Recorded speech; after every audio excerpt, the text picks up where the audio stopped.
Welcome to Touched and Empowered, a show created to empower individuals to value their lives by hosting think tank discussions that will inspire positive action. Touched and Empowered with Katie and Ace starts now.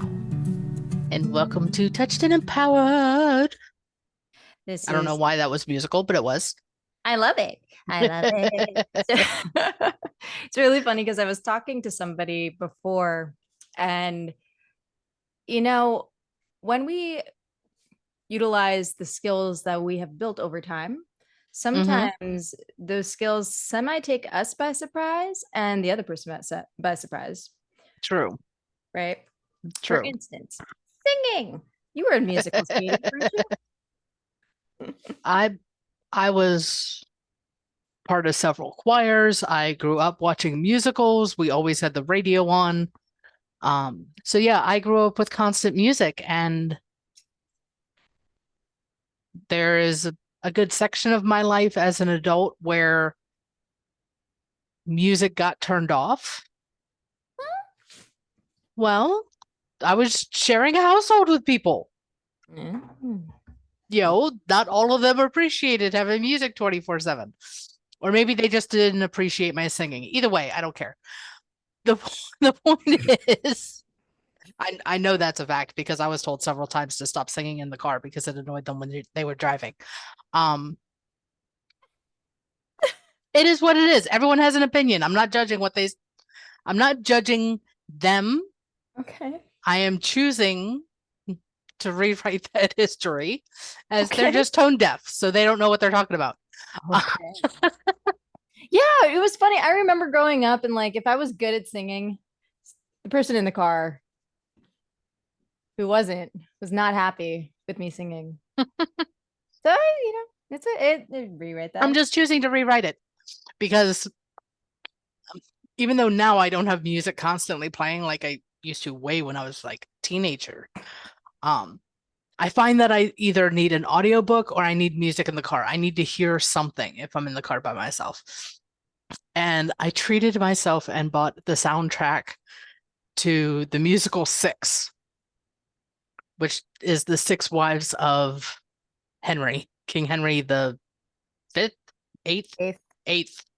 Yeah. I keep thinking Henry V, and that's not wrong Henry. There's a V in there. There is a V in there, but yeah, obviously Katie sucks at history.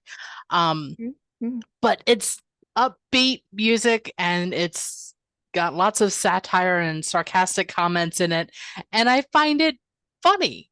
So yeah, I went to the grocery store today, and as I was coming back from the grocery store, I had the music cranked up and I was just singing along at the top of my lungs.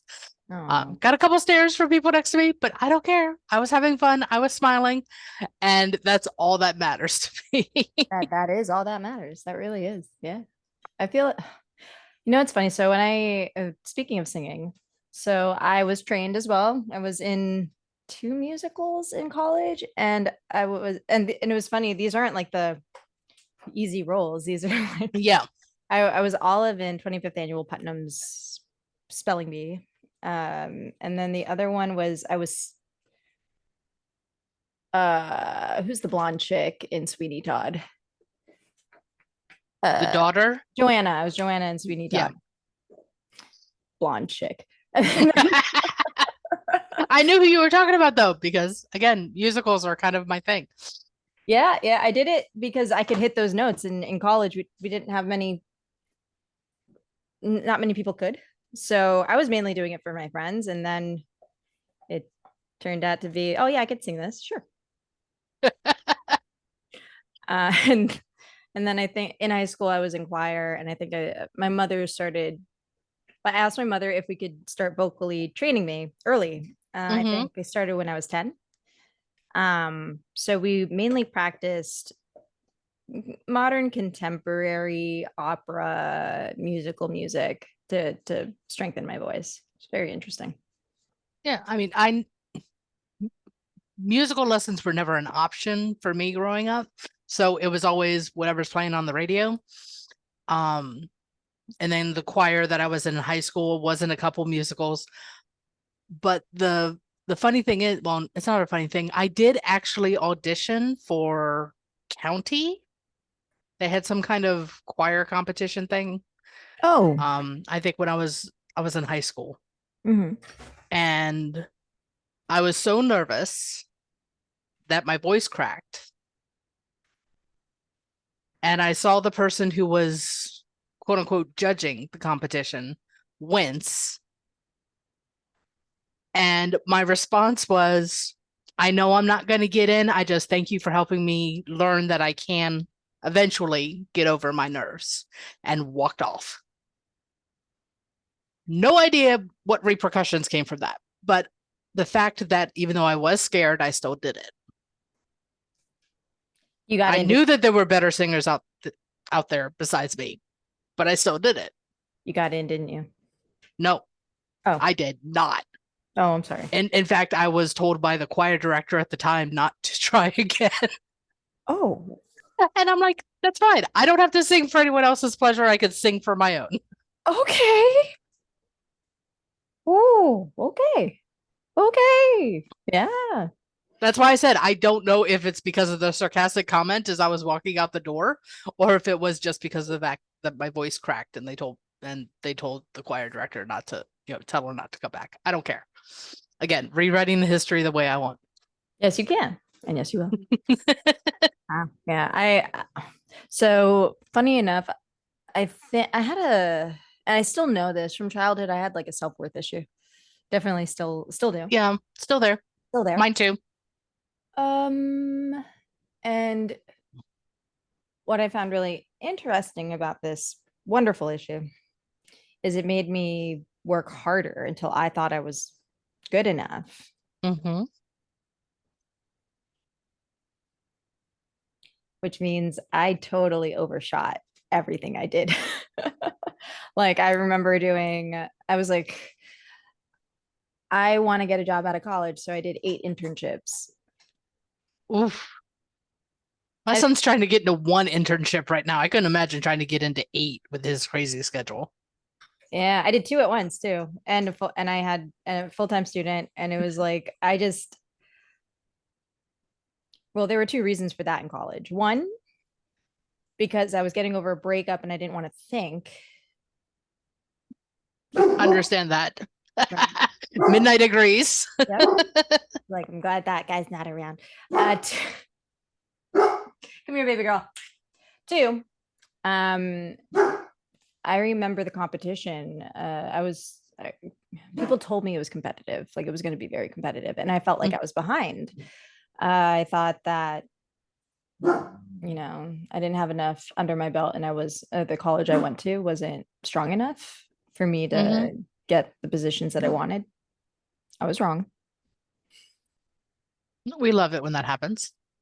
Yeah, but the cool thing was not that I was overqualified, but all the skills that were coming out when I needed them came out when I needed them, and people were always surprised. They were kind of like, you need to build those skills here. You've already done that. Huh. So we don't know how we can help you grow because you already know it. Yeah. And I went, uh-oh, I'm getting fired. And I got fired. Yeah, you just never know. And sometimes what the right fit you think is doesn't match the image that you see. Yes, that's true. And it's interesting how we all have this internal image or internal projection of how we look and how we sound. And not everyone can see that because they're so busy focusing on what they can physically see, what they can physically hear. So we get to choose. We get to choose whether or not we're going to let other people influence us because they don't see what we see on the inside. Like someone telling me not to compete. That's fine. I won't compete. I will sing for my own pleasure. Because I decided that I didn't need that external validation for my singing voice. Now, I know that I can sing well enough to harmonize with other people. I know that I sing well enough that my son doesn't plug his ears when I sing. But I don't have to be some kind of pop star or opera singer or something else like that because I'm doing it for the fun of it. As And long as it's besides, fun. Yeah. I'm also thriving to be like my great aunts. I've got a great aunts. Of the four that I knew, only one is remaining. The other three have passed away. But they would go into a restaurant every day for breakfast, and they would randomly bust out into song while they were sitting at the breakfast table in the restaurant. And everyone got so used to it, it became the normal thing that they'd get applause and stuff like that. Applause. But the random busting out into song, I was like, oh, so that's where that gene comes from. That's cool. So I'm going to continue singing to amuse myself. And when I get old and don't care what anyone thinks about me, because I've accomplished everything on my list, I'm just going to randomly go around and start singing because I can. There you go. I remember Carry the tradition. It's a great tradition. It is definitely one that should be echoed into the halls, literally everywhere. I remember my choir teacher when I graduated high school. She actually told me, I really hope you do something with that. Yep. And I was like, I didn't get into your top choir. Why do you and it took me a little bit to like get it because I knew why. It was more of a self-worth thing. It was self-confidence. And I would go out of tune because of that. Right. Now, with her saying that to me, I went, oh, I'm really grateful that she saw my talent. Mm-hmm. It was just the other things around it that made it hard for me to perform to the level that she needed for that elevated choir. Right. But plus, I don't know if she really liked me. So, which I don't blame her, to be honest. High school is a weird time. So true. It is. And one of the things that I found is like, it's funny now, because now I can sing and I don't care what other people think about me. But when I speak, I still get that whole butterflies and uncertainty. And is my message coming across? Am I speaking clearly? Do I sound articulate or intelligent? And I'm trying to remember that there was a country singer. Oh gosh, I can't even remember how long ago. When he spoke, he stuttered, but he sang amazingly. And it wasn't until he was, retiring from the music scene or whatever, he did an interview and said something along the lines of that when he speaks, he's singing in his head. So then that way his stutter was reduced. And I was like, okay, well, if he can sing in his head while speaking out loud, maybe I can do the same thing when it comes to speaking on stages and stuff. Don't know if that's the case or not, but that's the current theory I'm working with. It's a good thing to test. I think, funny enough, you saying that, for me, it's the opposite, actually. Really? So, yeah, when I sing, unless it's like, unless we've been rehearsing, it's like a Right. musical performance for like 3 nights and I can't see the audience because the lights are just so bright. Mm-hmm. Then I'm like, I got this. It's fine. Because you can pretend that no one's there. That, or now you're just performing with your friends on the stage. It's not Right. as scary. It's more enjoyable. But if I were to sing, let's say, the Star Spangled Banner in front of an entire auditorium, no, auditorium's fine, but like an entire sports arena. I like, the first thing that hits is like, don't pull a Christina Aguilera, and I'm just like, and all the thoughts are hitting me. But when I speak now, I'm like, it's fine. I'm fine. Yeah, I've been doing this for a while. It's kind of like very consistently used to it. Yeah. And I think it's just practice. I think it's just consistency. Because one of the things that I found was it wasn't until there's a group that I'm with that I get some training from where we do constant presentations. And doing that presentation has helped a lot because I've gotten used to the material. I believe in the message. And because I've gotten to the point to where I'm so comfortable with the content and the message behind the words that I don't get emotional. Because the first time I did the presentation, I was on a Zoom call. I broke into tears, had to turn off my camera, turn off my mic, and try not to hyperventilate because I was like on the verge of passing out, it felt like. Oh, And the encouragement I got from the community was, we can see how important this message is to you, and it's okay. nice. Very So that helped. And then, of course, all the repetition helped to where now I can do the presentation and still a little bit of butterflies, but I don't have like tears streaming down my face because I'm so emotionally moved by the content. beautiful. Beautiful. Yeah.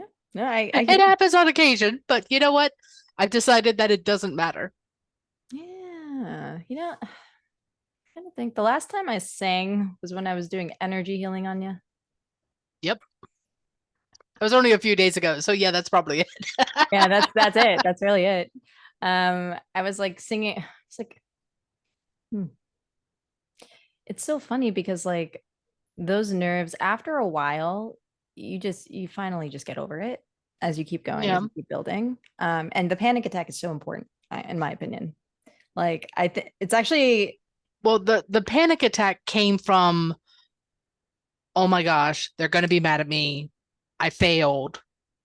That's the thoughts going through the head that was causing the panic attack. It was the almost I was ashamed that I couldn't hold, for lack of a better term, I couldn't hold my shit together to get through. And I wasn't even doing the full presentation. I was already doing half of it. And I couldn't hold it together to even get halfway through my half. So I felt like I had failed. And again, this is where the statement comes in. It's not failure. It's just a temporary defeat. It's a lesson learned. It means you have room for growth. And what else can we do? yeah. And and again, the support from the community, because I was in a group call, I think the day after, and one of the other people who were in there, they're like, we had no way to contact you to tell you that the emotions you showed, we felt what you felt. We know this is important to you. So that was also a source of encouragement as to where if the emotions come, that's fine. If it bothers someone, that's a their issue, not a me issue. Yeah. Plus it's more powerful when the emotions are there. Otherwise you're just a robot. So yes, but yeah. But there's the balance, because you don't want the emotions to cause you to choke up and lose your voice. That's true. Like you don't want to be overwhelmed. Right. With your You don't want to emotions. be overwhelmed with your emotions when you're Yeah. presenting, when you're, especially if it's something you're passionate about. Yeah. You want to be able to channel it. Yeah. You want to be able to channel it. You want to be able to share that. And we want our audiences to be able to resonate with whatever we're sharing, but we don't want to take them down low. We don't want to take them up way too high. We want to keep them where they still feel their own stuff, but can still resonate with what we're sharing. Yeah, that's an excellent way to put it, Katie. I think a lot of people don't always find that happy medium when they're performing, or when they're what's the word for it? And performing is actually the best word for it. When they're performing. Yeah, because it could be performing when speaking, because there's talk on stage, there's performance when you sing, there's performance when you play an instrument, there's performance when you, I mean, performance for anything could be anything when other people are watching. Exactly. Working. Or That's listening. performing. Yeah. I think when we perform, because now we know that people are watching. True. My phone just made a funny noise. Yeah, we're watching. They're listening in on us right now. Hee I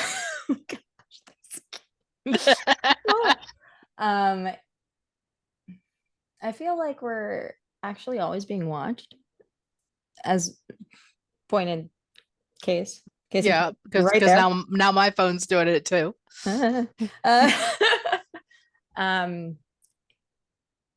When you accept yourself for who you are, in any scenario, any case, when you own each part of that, let's say you didn't know that you were good at something and you did it. Right. Or let's say you knew or believed that it wasn't going to go okay and you still owned it. Regardless of where you're at, as long as you're accepting and owning that of yourself in any position, any place, any time, the anxiety is very deeply reduced. Yes.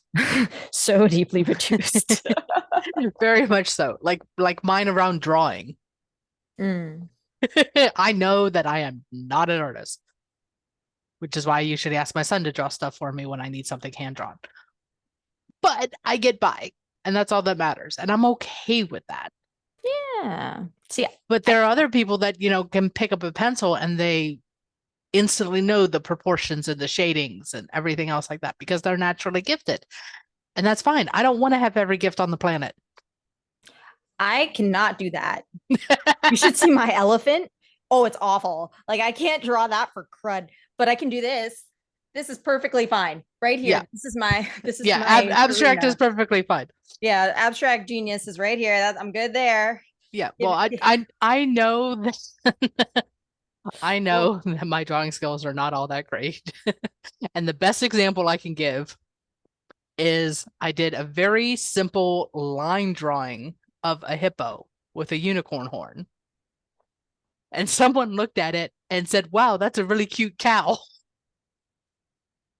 And I'm like, it's a hippocorn. What are you talking about? And they're like, "It looks like a cow." And I'm like, "Well, you just can't see it." But you can. But I can see it. That's all that matters. Oh, that's hilarious. I think. Yeah, but everything's subjective. Everything's perspective. Yeah, and your performance is so as well. Like, I think I went to go sing karaoke with a bunch of people once. Going back to the singing. I've done that too. That's always fun. Well, at the end of it, somebody was like, "Please tell me, like, you're still pursuing this. Like, you're just right now, like, you're just you didn't give up on this. You're still doing it." And I was like, "Karaoke? Yeah, I'm still doing it. I can still do karaoke, of course."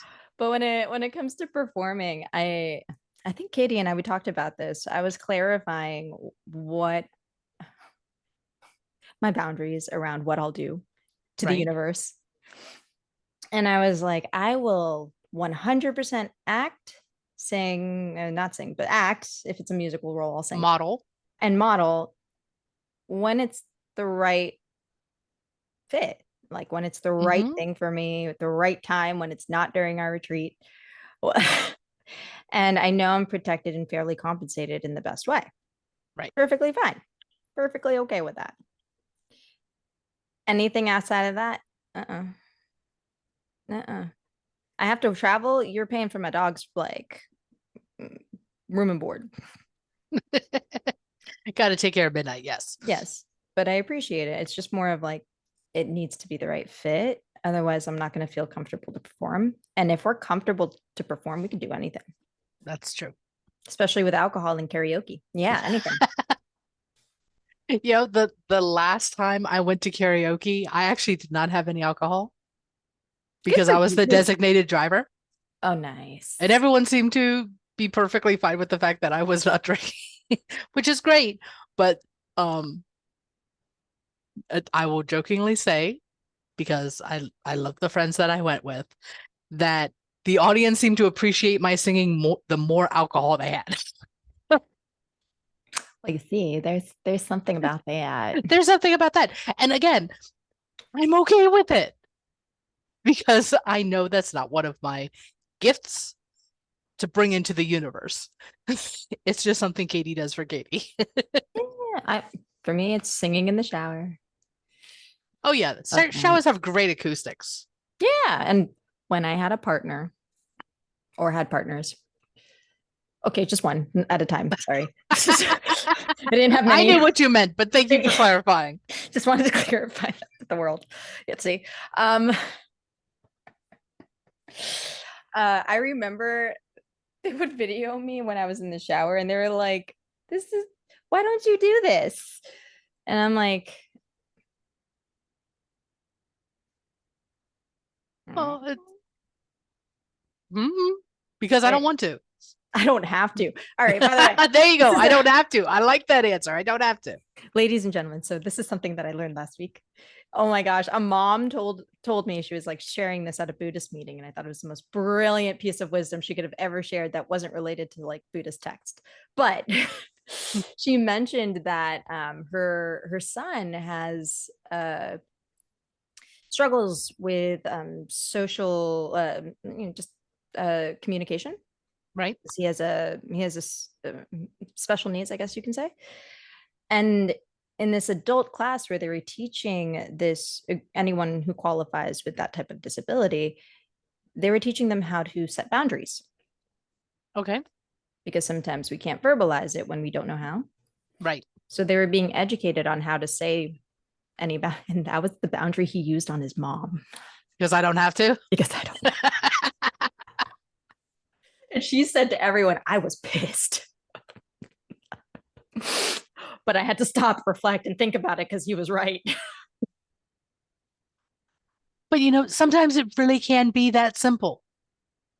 And we forget that we're allowed to have simple reasons to do or not do something.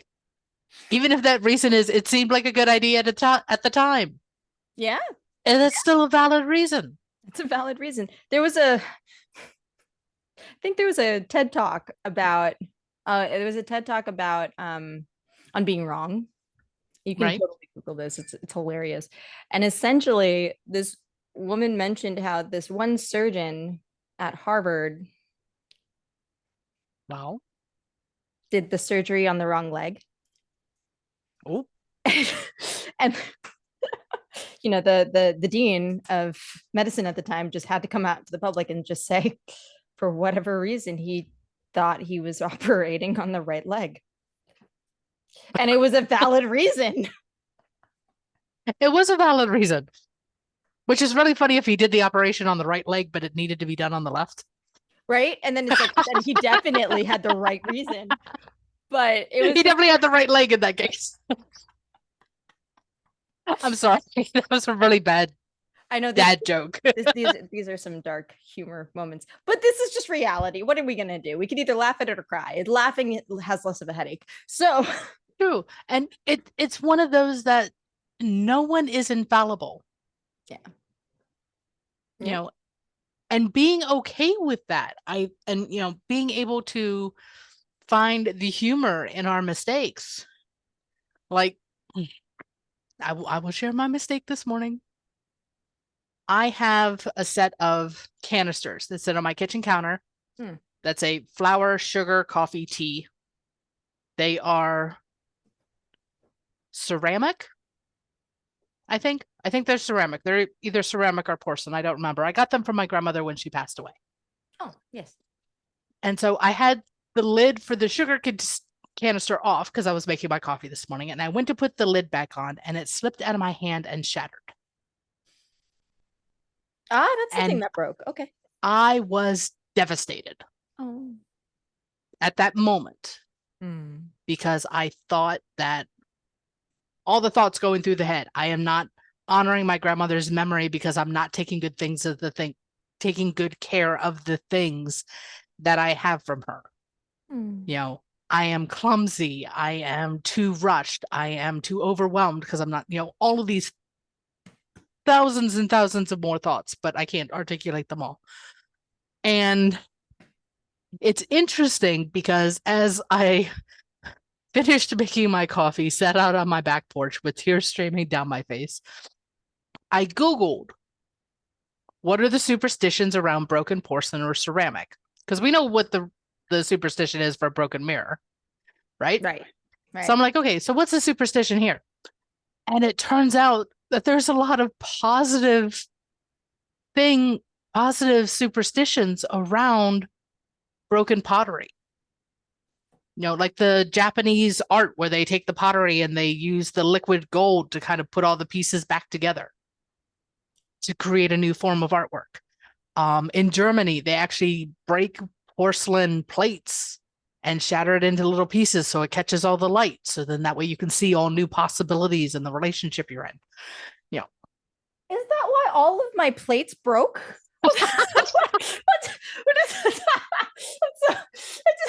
Thank you. But I'm just like, it's starting to click. I'm like, no wonder I keep losing plates. You know, so there's, you know, another one was that it means that something negative got stopped and it's not going to hit you. And I'm like, okay, so thank you, Grandma, for protecting me from whatever negativity was coming my way. I greatly appreciate it, even though I'm sad about the sugar canister. But I decided in that moment that I can still honor my grandmother because I still got the canister. It just doesn't have a lid anymore. There you go. There you go. You know? So as long as I'm, you know, and I use packets of sugar, so I don't, it's not like I have raw sugar sitting in the container on my counter anymore because that would attract way too many ants. But yeah, it's riding that emotional roller coaster and coming to the conclusion that I can give a definition to this event that honors my grandmother, that honors me, and then let it go. And once I made that decision, and I'm like, okay, that makes sense. Thank you, Grandma, for protecting me, because I do believe that her spirit does watch over me. And I'm going to move on with my day. And I've been very productive today, come to think of it right now, versus if I had sat there in the, oh no, what have I done wrong mentality, I probably wouldn't have gotten 3/4 of the stuff done that I got done today. Yes, hi, Midnight. With those ears.